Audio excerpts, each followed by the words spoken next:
नमस्कार दोस्तों, आज हम बात करने वाले हैं फिल्म पिंक की। एक ऐसी कहानी जो सिर्फ एंटरटेन नहीं करती बल्कि सोचने पे मजबूर कर देती है। वीडियो शुरू करने से पहले अगर आप ऐसे ही शानदार मूवी एक्सप्लेनेशन देखना पसंद करते हैं तो चैनल को ज़रूर सब्सक्राइब कर लीजिए।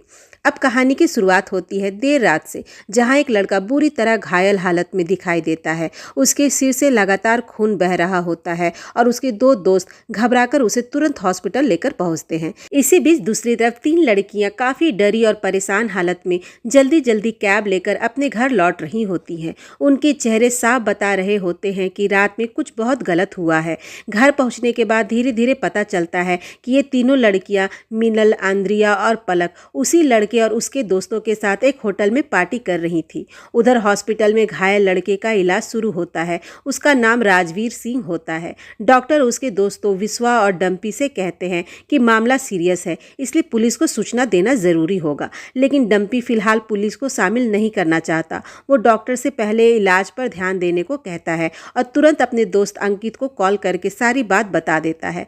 अगली सुबह मिनल जॉगिंग के लिए बाहर जाती है, लेकिन वहाँ एक बुजुर्ग आदमी उसे लगातार अजीब तरीके से घूरता रहता है। मिनल असहज महसूस करती है और जल्दी से वापस घर लौट आती है। इसके बाद हम एक प्रभावशाली नेता रंजीत को देखते हैं। असल में राजवीर उसका भतीजा होता है। उसे रात वाली घटना के बारे में पता चल चुका होता है। वो राजवीर को कॉल करके पूरी बात जानना चाहता है, लेकिन अंकित किसी तरह बात को घुमा देता है। इधर मिनल खिड़की से देखती है कि वही बुजुर्ग आदमी फिर से उसके घर की तरफ देख रहा है। अभी आंद्रिया तुरंत खिड़की बंद कर देती है। अब हमें पता चलता है कि मिनल, आंद्रिया और पलक तीनों कामकाजी और स्वतंत्र लड़कियां हैं जो एक फ्लैट में साथ रहती हैं। लेकिन पिछली रात जो हुआ उसका डर अभी भी उनके चेहरों पे साफ दिखाई दे रहा होता है। तभी फ्लैट के मालिक को एक धमकी भरा फोन आता है। फोन करने वाला आदमी कहता है कि उन तीनों लड़कियों को घर से निकाल दो क्योंकि वो अच्छी लड़कियां नहीं हैं। ये सुनकर मकान मालिक भी चिंता में पड़ जाता है। अगले दिन वो लड़कियों से मिलने आता है और घुमा फिराकर पूछता है कि कहीं कोई परेशानी तो नहीं चल रही, लेकिन तीनों लड़कियां कुछ भी बताने से मना कर देती हैं। मकान मालिक वहां से चला जाता है, लेकिन अब लड़कियों को भी अंदाजा हो जाता है कि होटल वाली रात की बात धीरे धीरे बाहर फैलने लगी है। उन्हें पूरा यकीन हो जाता है कि मकान मालिक को पिछली रात वाली घटना के बारे में पता चल चुका है। यही सोचकर तीनों लड़कियां और ज्यादा तनाव में आ जाती हैं। दूसरी तरफ वही बुजुर्ग आदमी फिर दिखाई देता है जो लगातार मिनल पर नजर रख रहा था। उसका नाम दीपक सहगल होता है। वो एक रिटायर वकील है और अपनी बीमार पत्नी के साथ सामने वाले फ्लैट में रहता है। उसकी पत्नी लंबे समय से बीमार है, उसका इलाज चल रहा होता है। अगले सीन में मकान मालिक अपनी गाड़ी के पास खड़े होते तभी अचानक एक बाइक सवार उनकी गाड़ी को टक्कर मारकर भाग जाता है। उसी वक्त अंकित वहां आता है और दिखावे के लिए उनकी मदद करने लगता है, लेकिन असलियत में वही आदमी मकान मालिक को लगातार धमकी दे रहा होता है। वो साफ कहता है कि अगर उन तीनों लड़कियों को घर से नहीं निकाला गया तो अंजाम बहुत बुरा होगा। अब डरकर मकान मालिक पलक को फोन करते हैं और पूरी बात बता देते हैं। वो कहते हैं कि उन्हें लगातार धमकियां मिल रही हैं और लड़कियों को फ्लैट खाली करने के लिए दबाव बनाया जा रहा है। ये सुनकर पलक पूरी तरह घबरा जाती है। वो तुरंत अपने दोस्त जावेद के पास पहुंचती है और उसे सारी बात बताती है, लेकिन जावेद उनका साथ देने के बजाय उसे ही समझाने लगता है कि उसे मिनल से दूरी बना लेनी चाहिए। असल में पलक और जावेद एक दूसरे से प्यार करते हैं, लेकिन जावेद पहले से शादीशुदा है। उधर अंकित अभी भी गुस्से से भरा हुआ होता है। उसे इस बात की जलन होती है कि मिनल ने उसके दोस्त राजवीर पर हाथ उठाया। इसी गुस्से में वो मिनल को कॉल करके धमकाने लगता है, लेकिन मिनल भी डरने वालों में से नहीं होती। वो पूरे आत्मविश्वास के साथ कहती है, अगर इतनी ही हिम्मत है तो सामने आकर बात करो, और इतना कहकर फोन काट देती है। हालांकि बाहर से मजबूत दिखने वाली मिनल अंदर ही अंदर काफी डरी हुई होती है। अंकित यही नहीं रुकता, वो आंद्रिया को भी डराने और दबाव बनाने की कोशिश करता है। कुछ देर बाद तीनों लड़कियां मकान मालिक से मिलती हैं और उन्हें पूरी सच्चाई बता देती हैं कि होटल में मिनल ने आत्मरक्षा में राजवीर को चोट पहुंचाई थी और अब उनके दोस्त और उन्हें लगातार परेशान कर रहे हैं। इस बार मकान मालिक उनका साथ देते हुए कहते हैं कि उन्हें डरने की ज़रूरत नहीं है, वो चाहे तो उसी घर में रह सकती हैं। साथ ही वो सलाह देते हैं कि उन लड़कों के खिलाफ कानूनी कार्रवाई करनी चाहिए, लेकिन पलक मामला आगे बढ़ाना नहीं चाहती। वो कहती है कि पुलिस और कोर्ट के चक्कर में पड़ना सही नहीं होगा। इसके बाद पलक विश्वास से मिलने जाती है। विश्वास उसे समझाता है कि अगर वो लोग राजवीर से माफ़ी मांग ले तो शायद मामला वहीं खत्म हो जाएगा। दूसरी तरफ मिनल लगातार मिल रही धमकियों से परेशान हो चुकी होती है। काफी सोचने के बाद वो ऑफिस की सीनियर मैम की मदद से उन लड़कों के खिलाफ पुलिस में शिकायत दर्ज करने का फैसला करती है। लेकिन पलक अभी भी डर में जी रही होती है। वो मिनल से कहती है कि पुलिस केस करने से बातें और बिगड़ सकती हैं, इसलिए बेहतर होगा कि किसी तरह माफी मांगकर इस पूरे मामले को खत्म कर दिया जाए। लेकिन मिनल साफ मना कर देती है। वो कहती है कि उसने कोई गलती नहीं की, इसलिए वो किसी से माफ़ी नहीं मांगेगी। साथ ही वो पलक को भी समझाती है कि डरकर समझौता करना सही नहीं है। हालांकि पलक उस वक्त उसकी बात पूरी तरह नहीं मानती। अगले दिन वो विश्वास को कॉल करके कहती है कि मिनल बात करके ख़त्म करने के लिए तैयार हो सकती है। लेकिन तभी राजवीर ज़बरदस्ती फ़ोन उसके हाथ से ले लेता है और वो पलक से कहता है कि उसे उससे कोई मतलब नहीं, बस मिनल से बात करनी है। पलक उसे शांत करने की कोशिश करती है, लेकिन राजवीर अपनी बदतमीजी बंद नहीं करता। आखिरकार पलक का गुस्सा फूट पड़ता है। वो कहती है, तुम जैसे लोग कभी नहीं बदल सकते। मिनल ने तुम्हारी सिर्फ एक आंख क्यों फोड़ी, दोनों फोड़ देनी चाहिए थी। और हाँ, हमें तुमसे कोई डर नहीं लगता, अब तुम्हारी जगह सिर्फ जेल में है। इतना कहकर वो फ़ोन काट देती है। उस पल पहली बार पलक को एहसास होता है कि डर कर रहने से कुछ नहीं बदलने वाला। अब वो पूरी तरह मिनल के साथ खड़ी हो जाती है। पलक का ये बदला हुआ आत्मविश्वास देखकर मिनल को भी अच्छा महसूस होता है। लेकिन दूसरी तरफ राजवीर और उसके दोस्त बदला लेने की तैयारी में लगे होते हैं। अगले दिन पलक ऑफिस पहुंचती है, लेकिन वहां उसे बड़ा झटका लगता है। उसका बॉस उसे नौकरी से निकाल देता है। असल में राजवीर ने उसकी तस्वीरों को गलत तरीके से एडिट करके इंटरनेट पे वायरल कर दिया था, जिससे उसकी इमेज खराब हो जाती है। अपनी नौकरी खोने के बाद पलक पूरी तरह टूट जाती है। अगली सुबह मिनल रोज की तरह जॉगिंग के लिए बाहर जाती है। तभी अचानक अंकित उसे जबरदस्ती गाड़ी में बैठाकर वहां से ले जाता है। ये पूरी घटना दीपक सहगल देख लेते हैं। वो तुरंत उस गाड़ी का पीछा करने की कोशिश करते हैं, लेकिन गाड़ी तेजी से निकल जाती है। इसके बाद दीपक पुलिस को फ़ोन करके गाड़ी की जानकारी देने की कोशिश करते हैं, मगर सही डिटेल न होने की वजह से मदद नहीं मिल पाती। उधर अंकित मिनल को डराने और सबक सिखाने के इरादे से उसके साथ बेहद गलत व्यवहार करता है और उसे मानसिक व शारीरिक रूप से बुरी तरह तोड़ देता है। कुछ देर बाद वो उसे उसकी सोसाइटी के बाहर छोड़कर चला जाता है। मिनल किसी तरह खुद को संभालते हुए अपने घर तक पहुंचती है। दीपक उसे उस हालत में वापस आते हुए देख लेते हैं और समझ जाते हैं कि उसके साथ कुछ बहुत बुरा हुआ है। घर के अंदर मिनल पूरी तरह सदमे में होती है। उसका डर और दर्द साफ दिखाई दे रहा होता है। ऐसे समय में पलक और आंद्रिया उसके हौसला बढ़ाती हैं और उसे संभालने की कोशिश करती हैं। इसी बीच पुलिस स्टेशन में राजवीर के खिलाफ दर्ज शिकायत पहुंचती है।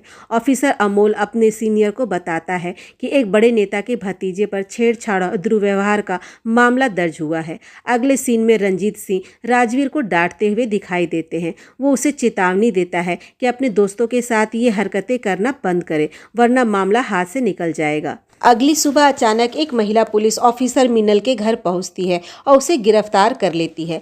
पलक और आंद्रिया पूरी तरह हैरान रह जाती है, क्योंकि शिकायत तो उन्होंने की थी, लेकिन गिरफ्तार मिनल को किया जा रहा था। असल में इस मामले में एक बड़े नेता का रिश्तेदार शामिल था, इसलिए पूरा सिस्टम उन्हीं लोगों के साथ दिखाई दे रहा था। जैसे ही सोसाइटी वालों को ये बात पता चलती है, लोग उन तीनों लड़कियों को गलत नज़रों से देखने लगते हैं। कोई उन्हें ताने देता है तो कोई उनके चरित्र पर सवाल उठाने लगता है। दीपक सहगल ये सब कुछ चुपचाप खड़े होकर देख रहे होते हैं।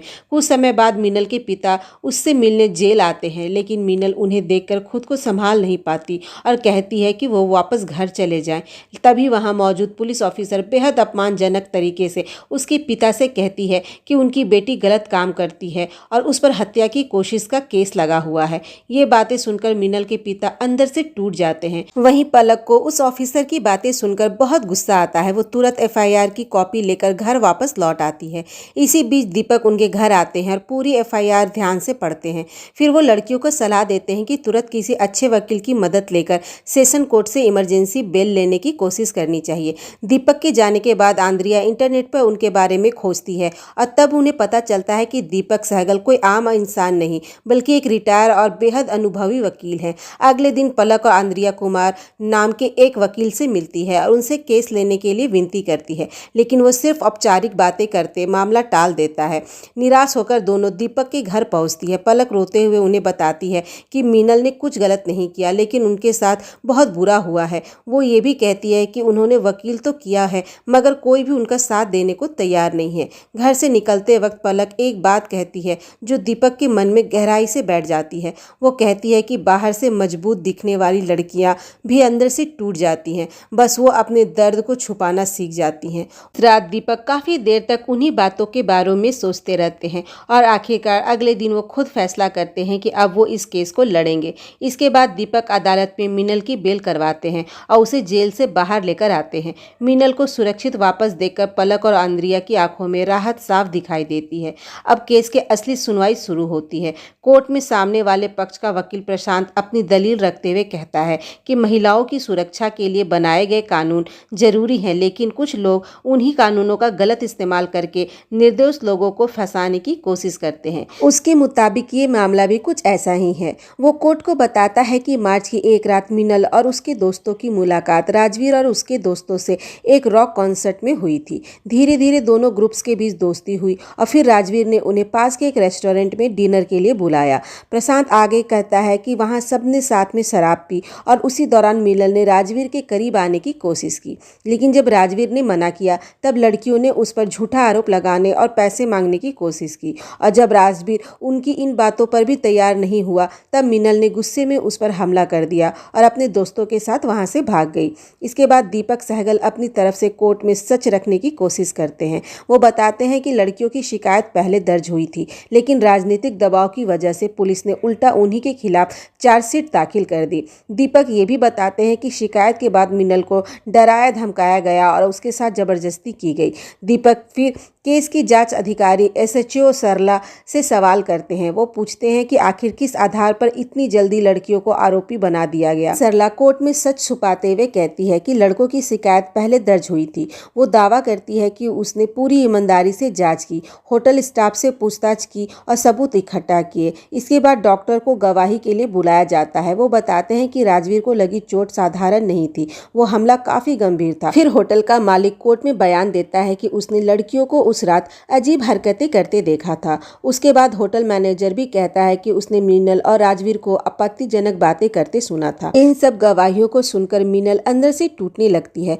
उसे साफ महसूस होता है कि एक एक करके सभी लोग उसके खिलाफ झूठ बोल रहे हैं। कोर्ट रूम में बैठे लोग भी अब लड़कियों को शक की नजर से देखने लगते हैं और धीरे धीरे मामला सच से ज्यादा किरदार पर सवाल उठाने की तरफ बढ़ने लगता है। इतने सारे आरोप और गवाहियां सुनने के बाद भी दीपक सहगल किसी से ज्यादा बहस नहीं करते। उन्हें देखकर ऐसा लग रहा होता है जैसे वो सही समय का इंतजार कर रहे हों। आखिर में जज मीनल से पूछते हैं कि क्या वो अपने ऊपर लगे आरोपों के बारे में कुछ कहना चाहती है, लेकिन मीनल पूरी तरह चुप रहती है। उसकी खामोशी में डर, थकान और टूटन साफ दिखाई दे रही होती है। इसके बाद जज अगली सुनवाई की तारीख दे देते हैं। दूसरी तरफ दीपक की पत्नी की हालत लगातार बिगड़ती जा रही होती है। डॉक्टर दीपक को बताते हैं कि उनकी पत्नी अब अस्पताल में नहीं रहना चाहती और घर जाने की जिद कर रही है। साथ ही डॉक्टर दीपक को भी अपनी दवाइयां समय पे लेने की सलाह देते हैं। यह साफ पता चलता है कि दीपक खुद ही स्वास्थ्य समस्याओं से जूझ रहे हैं। अगले दिन कोर्ट में फिर सुनवाई शुरू होती है। इस बार सामने वाला वकील प्रशांत एंड्रिया से सवाल करता है। वो बेहद अपमानजनक अंदाज में पूछता है कि क्या वो लड़कों के साथ संबंध बनाती रही है। एंड्रिया घबराकर बताती है कि वो एक इवेंट मैनेजमेंट कंपनी में काम करती है और उसके ऊपर लगाए जा रहे आरोप झूठे हैं। लेकिन प्रशांत कोर्ट में कहानी को अलग मोड़ देते हुए कहता है कि उस रात एंड्रिया खुद डंपी के कमरे में गई थी और दोनों के बीच आपसी सहमति से सब कुछ हुआ था। तभी पहली बार दीपक सहगल मजबूती से सामने आते हैं और बताते हैं कि एंड्रिया उस कमरे में सिर्फ वॉशरूम इस्तेमाल करने गई थी, लेकिन डंपी ने अंधेरा का फायदा उठाकर उसके साथ गलत व्यवहार करने की कोशिश की। इसके बाद दीपक कोर्ट में एक बहुत बड़ी बात कहते हैं। वो कहते हैं कि समाज अक्सर ये मान लेता है कि अगर कोई लड़की किसी लड़के के साथ अकेले कहीं चली जाए तो इसका मतलब वो हर चीज के लिए तैयार है, जबकि सच ऐसा बिल्कुल नहीं होता। दीपक समझाते हैं कि किसी लड़की का किसी जगह जाना, किसी से बात करना या साथ बैठना किसी को भी इसकी मर्जी के बिना उसे छूने का अधिकार नहीं देता। कोर्ट में कुछ पल के लिए पूरी खामोशी छा जाती है। इसके बाद प्रशांत डंपी को गवाही के लिए बुलाता है, लेकिन दीपक तुरंत समझ जाते हैं कि वो रटी रटाई बातें बोल रहा है। वो कोर्ट को बताते हैं कि डंपी सिर्फ वही दोहरा रहा है जो उसे पहले से सिखाया गया है। तभी तभी अचानक पलक खुद को रोक नहीं पाती। वो गुस्से में बोल पड़ती है कि डंपी पूरी रात आंद्रिया को परेशान कर रहा था और उसके बार बार मना करने के बावजूद बदतमीजी कर रहा था। वो ये भी कहती है कि अब कोर्ट में आकर वो झूठ बोल रहा है।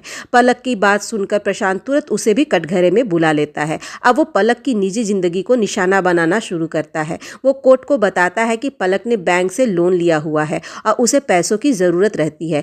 इन बातों के जरिए वो साबित करने की कोशिश करता है कि लड़कियां पैसों के लिए झूठा केस कर रही हैं। पलक अपनी पर्सनल लाइफ सबके सामने आने से बेहद असहज महसूस करती है, लेकिन अब मामला सिर्फ केस का नहीं रहा था, बल्कि उसकी इज्जत और पहचान पर भी सवाल उठाए जा रहे थे। प्रशांत लगातार पलक से उसकी निजी सवाल पूछता रहता है। वो उसे इतना असहज कर देता है कि कोर्ट रूम का माहौल भी भारी हो जाता है।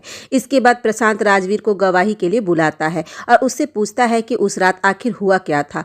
राजवीर खुद को मासूम दिखाते हुए कहता है कि लड़कियां पहले दोस्ती के बहाने उनके साथ पार्टी करने आई, फिर शराब पीने के बाद इशारों में करीब आने लगी। उसके मुताबिक जब उसने मना किया तो मीनल ने उसे झूठे केस में फंसाने और पैसे मांगने की धमकी दी, और जब उसने उनकी बात नहीं मानी तब मीनल ने गुस्से में बोतल से हमला कर दिया। अब बारी आती है दीपक सहगल की। वो बेहद शांत तरीके से राजवीर से पूछते हैं कि आखिर मीनल किस तरह के इशारे कर रही थी। राजवीर जवाब देता है कि वो खुलकर हंस रही थी, फ्रेंडली तरीके से बात कर रही थी और कैजुअली टच कर रही थी। राजवीर की ये बात सुनकर दीपक कुछ पल चुप हो जाते हैं, फिर धीरे से एक सवाल पूछते हैं, अगर कोई लड़की खुलकर हंसकर बात करे तो क्या वो गलत संकेत हो जाता है? क्या किसी लड़की का मिलनसार स्वभाव उसे गलत साबित कर देता है? पूरा कोर्ट रूम कुछ सेकंड के लिए शांत हो जाता है। राजवीर के पास इन सवालों का कोई जवाब नहीं होता। इसके बाद प्रशांत सोसाइटी के एक आदमी गुप्ता जी को गवाही के लिए बुलाता है। गुप्ता जी कहते हैं उन लड़कियों के घर लड़कों का आना जाना लगा रहता है और सोसाइटी के लोग उनसे परेशान थे। लेकिन दीपक तुरंत उनसे सवाल करते हैं, क्या आपने कभी उन लड़कियों के घर के अंदर जाकर देखा कि वो क्या कर रही थी? गुप्ता जी इस सवाल पर चुप पड़ जाते हैं। तब दीपक कोर्ट में एक और गहरी बात रखते हैं। वो कहते हैं कि हमारे समाज में अक्सर लोगों का चरित्र घड़ी देखकर तय किया जाता है। अगर कोई लड़की रात में बाहर दिख जाए तो लोग तुरंत उसके बारे में गलत सोचने लगते हैं। दीपक आगे कहते हैं, जब रात में कोई लड़की अकेले सड़क पर चलती है तो अचानक कई गाड़ियों की रफ्तार धीमी हो जाती है। लोग घूरने लगते हैं, लेकिन यही लोग दिन में उजाले में किसी की मदद करने नहीं आते। कोर्ट में बैठे कई लोग उनकी बातें ध्यान से सुनते लगते हैं। इसके बाद प्रशांत फिर से मीनल को निशाना बनाता है। वो कहता है कि मीनल अपने माता पिता का घर छोड़कर दिल्ली इसलिए आई ताकि वो यहाँ अपनी मर्जी से जिंदगी जी सके और वो सब कुछ कर सके जो वो अपने घर में नहीं कर सकती। लेकिन इस बार मीनल उसकी बात का विरोध करती है। वो साफ कहती है किसी लड़की का अकेले रहना या अपने दम पर जीना उसे गलत इंसान नहीं बना देता। वो कहती है कि दिल्ली वो अपने सपने पूरे करने आई है। वो यहाँ काम करती है, डांस शो करती है और अपनी मेहनत से स्वतंत्र जिंदगी जीना चाहती है, बस इतना ही। उसकी बातों में साफ दिखाई देता है कि वो खुद की पहचान बनाने की कोशिश कर रही है, ना कि वैसी जिंदगी जी रही है जैसा लोग उसके बारे में सोच रहे हैं। सुनवाई खत्म होने के बाद दीपक लड़कियों को अपनी पत्नी सारा से मिलवाते हैं। सारा बेहद कमजोर हालत में होती है, लेकिन फिर भी वो तीनों लड़कियों को हिम्मत रखने और सच के लिए लड़ते रहने की शुभकामनाएं देती है। अगले दिन कोर्ट में फिर बहस शुरू होती है। इस बार दीपक खुद मीनल से सवाल करते हैं। वो पूछते हैं कि आखिर उनकी मुलाकात उन लड़कों से कैसे हुई थी। मीनल बताती है कि उनकी मुलाकात एक रॉक कॉन्सर्ट में हुई थी। असल में विश्वा उसके कॉलेज का एक पुराना दोस्त था, इसलिए उन्हें उन लोगों पर भरोसा हो गया और वो उनके साथ डिनर पे चली गई। मीनल आगे बताती है कि शुरुआत में सब सामान्य लग रहा था, लेकिन बाद में राजवीर जबरदस्ती करने लगा और खुद को बचाने के लिए उसने पास पड़ी बोतल उठाकर उसके सिर पर दे मारी। ये सब बताते हुए मीनल भावुक हो जाती है। उसकी आंखों से आंसू निकलने लगते हैं और कोर्ट रूम में मौजूद हर इंसान उसकी हालत महसूस कर सकता था।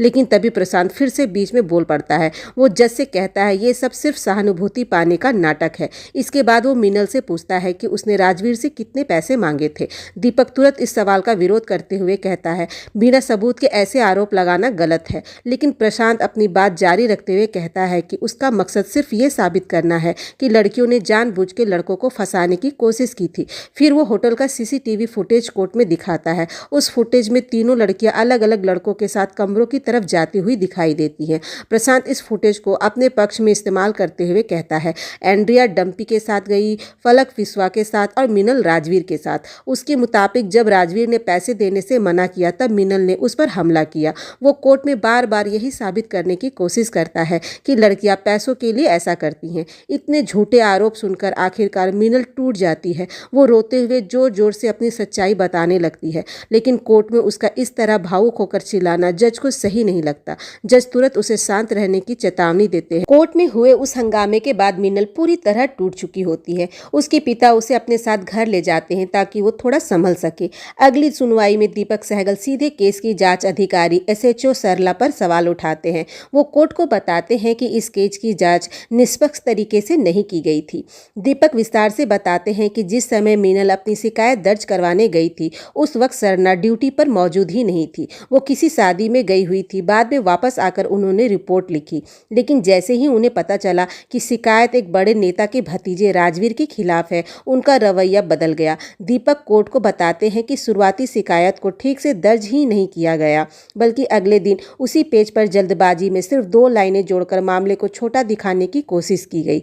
वो ये भी बताते हैं कि पुलिस ने सही तरीके से सबूत जुटाने के बजाय लड़कियों को ही आरोपी साबित करने पर ज्यादा ध्यान दिया।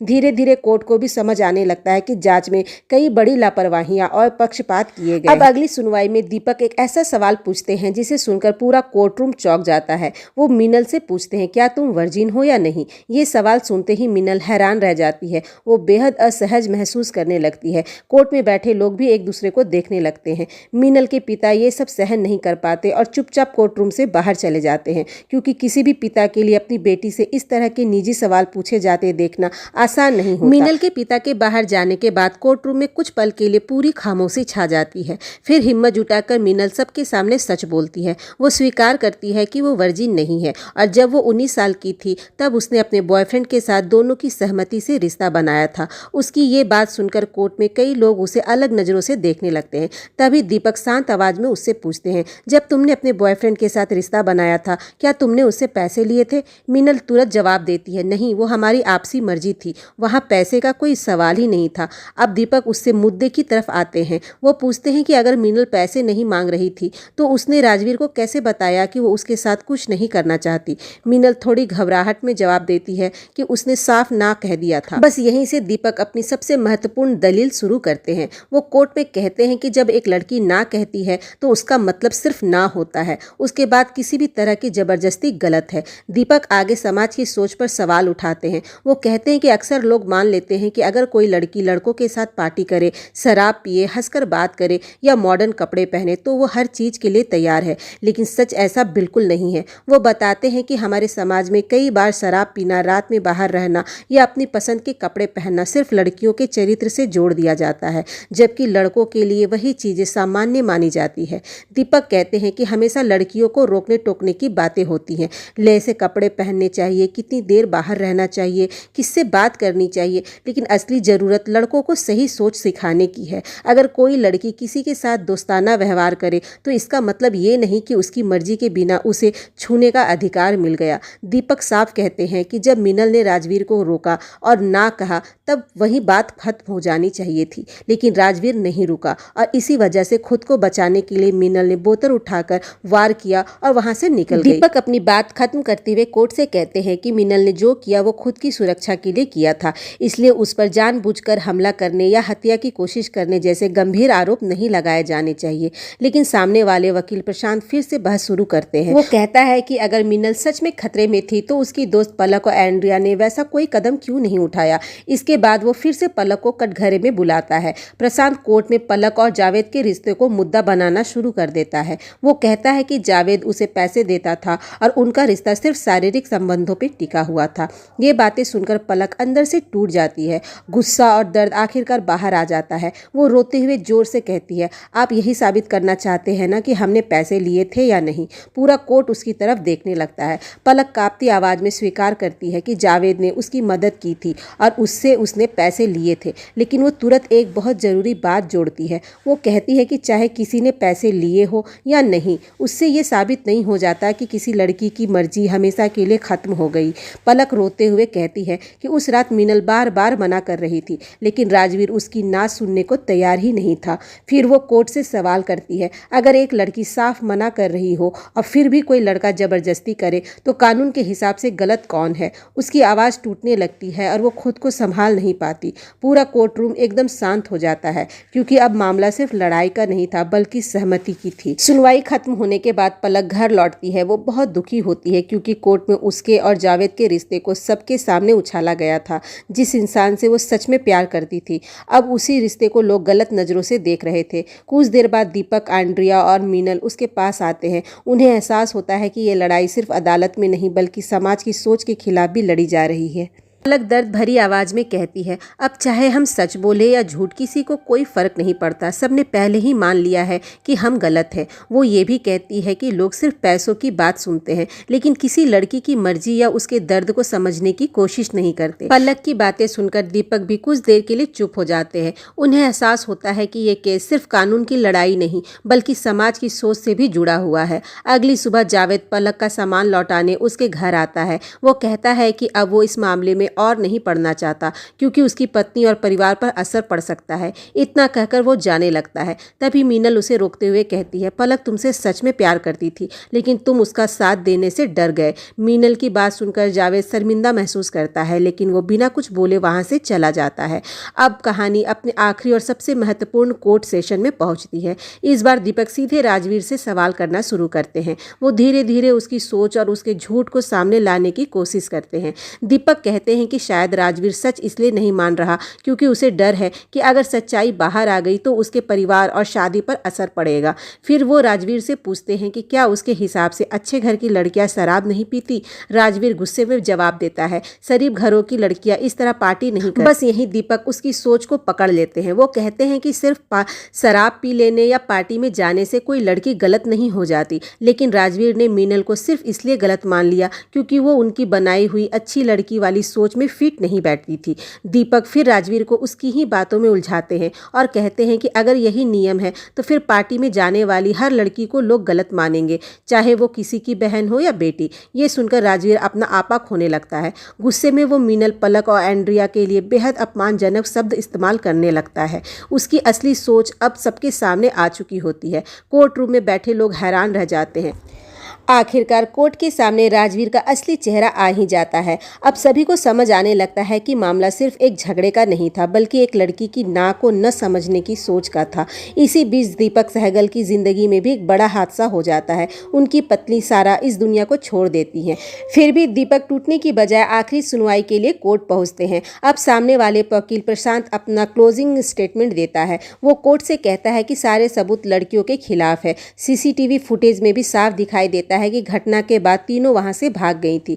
प्रशांत मांग करता है कि मीनल को 10 साल की सजा दी जाए और पलक और एंड्रिया को भी जुर्माने के साथ जेल भेजा जाए। साथ ही वो लड़कों को बाइज्जत बरी करने की अपील करता है। इसके बाद बारी आती है दीपक सहगल की। पूरा कोर्ट रूम शांत हो जाता है। दीपक धीरे धीरे अपनी आखिरी दलील शुरू करते हैं। वो कहते हैं, ना शब्द को किसी स्पष्टीकरण की जरूरत नहीं होती। जब कोई लड़की ना कहती है तो उसका मतलब सिर्फ ना होता है। दीपक बताते हैं कि इससे फर्क नहीं पड़ता कि वो लड़की कोई दोस्त हो, गर्लफ्रेंड हो, परिचित हो, पत्नी हो या कोई और। अगर उसने मना किया है तो उसके बाद किसी भी तरह की जबरदस्ती गलत है। उनकी आवाज़ में गुस्सा नहीं बल्कि एक सच्चाई थी जो सीधे हर इंसान की सोच पर सवाल उठा रही थी। कुछ देर की खामोशी के बाद जज अपना फैसला सुनाते हैं। जज कहते हैं कि मीनल के खिलाफ कोई पुख्ता सबूत नहीं मिला। जो कुछ हुआ वो उसने खुद को बचाने के लिए किया था, इसलिए मीनल को सभी आरोपों से बाइज्जत बरी कर दिया जाता है। साथ ही राजवीर, अंकित और डंपी को महिलाओं के साथ दुर्व्यवहार और जबरदस्ती करने के आरोप में गिरफ्तार करने का आदेश दिया जाता है। वहीं विश्वा को चेतावनी देकर छोड़ दिया जाता है क्योंकि उसने सीधे तौर पर कोई गलत हरकत नहीं की थी, लेकिन अपने दोस्तों का भी साथ जरूर दिया था। आखिरकार मीनल, पलक और एंड्रिया को इंसाफ मिल जाता है। मीनल के पिता भी अब अपनी बेटी को नई नज़र से देखने लगते हैं। उन्हें एहसास होता है कि उनकी बेटी गलत नहीं थी बल्कि उसने बहुत हिम्मत से अपने लिए आवाज़ उठाई। कोर्ट के बाहर तीनों लड़कियों के चेहरे पर लंबे समय के बाद राहत दिखाई देती है और कहीं ना कहीं दीपक सहगल ने सिर्फ उनका केस नहीं जीता था बल्कि उनका सम्मान और आत्मविश्वास भी वापस दिलाया था।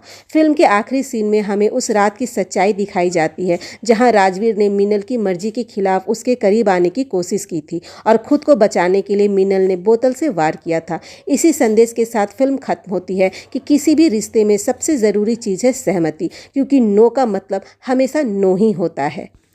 तो दोस्तों, पिंक सिर्फ एक कोर्टरूम ड्रामा नहीं है, ये उन लोगों के लिए एक करारा जवाब है जो आज भी लड़कियों के कपड़ों, दोस्ती, हंसी या लाइफस्टाइल देखकर उनका कैरेक्टर तय कर देते हैं। इस फिल्म ने सिर्फ एक बात समझाई है, अगर कोई लड़की ना कहती है तो दुनिया की कोई भी चीज़ उस ना को हाँ में नहीं बदल सकती। नो का मतलब बस नो ही होता है। और शायद यही वजह है कि पिंक आज भी बॉलीवुड की सबसे दमदार और सोच बदल देने वाली फिल्मों में गिनी जाती है। अगर आपको ये मूवी एक्सप्लेनेशन पसंद आया हो तो वीडियो को लाइक ज़रूर करें, चैनल को सब्सक्राइब करना बिल्कुल मत भूलिए और मिलते हैं अगली शानदार मूवी एक्सप्लेनेशन के साथ।